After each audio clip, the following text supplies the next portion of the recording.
Did you know that having an open network over having a closed network is one of the top predictors of career success? It is. Professionals and companies that have open networks excel. If you want to achieve long-term professional success, start or keep building an open network. In this video, I'm going to explain why and provide some scientific research to support it. Hi, my name is Shawn Sommerkamp, and this is Motivationeer Christian Coaching.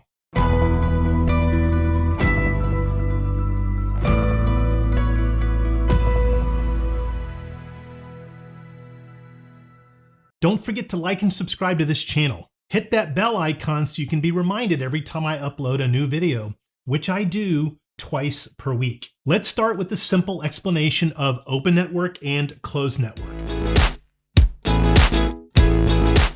And it's based on the seminal work done by Ronald Burke at the University of Chicago Booth School of Business. He has studied and proved the ways that social networks create competitive advantage for careers, organizations, and markets.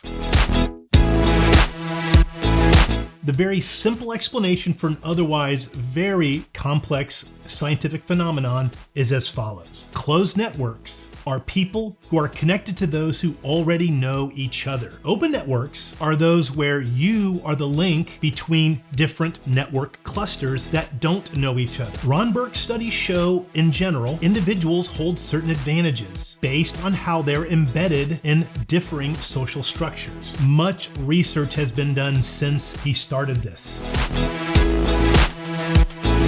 In a 2017 study done by the Bocconi Institute in Milan, Italy, they found that corporations with dense and homogeneous internal networks are unlikely to make good use of external knowledge, while companies that have networks where they have acknowledged that their gaps exist and the employees actively work to fill those gaps by connecting with people of other skill sets outside of their company, those companies had a much higher increase of patent production. Yeah, innovation. In 2015, the MIT Sloan Management Review published findings of a similar type of study. This time, it was done with Twitter accounts. In their study, they took lots of different groups and sorted them in Group A and Group B. Group A employees had closed networks. Group B employees had open networks. In both comparisons, whenever they would compare two groups, those groups each had about the same number of network connections. They too showed in their results that those with open networks had significantly higher levels of innovation among the employees. What does this have to do with you and me? We want to constantly expand our network and stay connected with them, with people that don't know each other. This is the key. It's this, the different network clusters, that ultimately feeds us new ideas. It challenges our thinking, and doing this develops better paths for reasoning and thought exploration, exploring new ideas altogether. I believe that this is at least part of what it means in Proverbs 3:7 to not be wise in our own eyes. I also believe that this is at least part of the essence of Romans 12:2. And do not be conformed to this world, but be transformed by the renewing of your mind, so that you may prove what the will of God is, that which is good and acceptable and perfect. When we gain new insights and a renewed perspective, we won't conform to patterns based on false assumptions or a limiting viewpoint.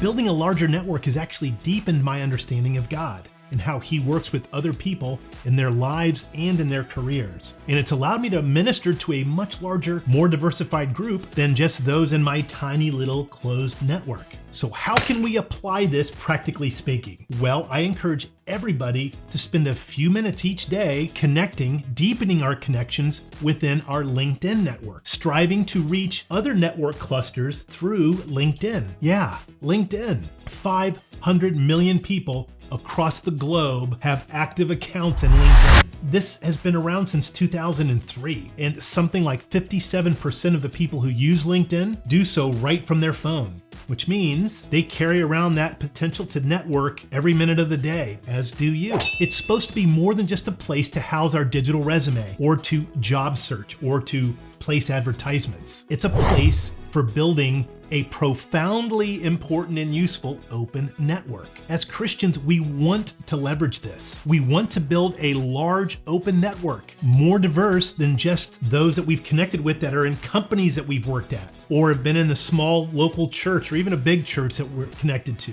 Let's connect with those all across the globe. Professionals who love Jesus and want to see His name glorified. We can do it with a tool like LinkedIn. We, as Christians, can make an impact on this world through the global marketplace. I'm convinced of it. In one way, we can take our journey one more step forward is by building an open network. Thanks for watching. Please like and subscribe for 2 new videos each week. Tell me in the comments below about your career situation and I'll make a video for you with a shout out. You can also become a member at motivationeer.com. Your career is not just a way to make a living, it's a way to transform the world.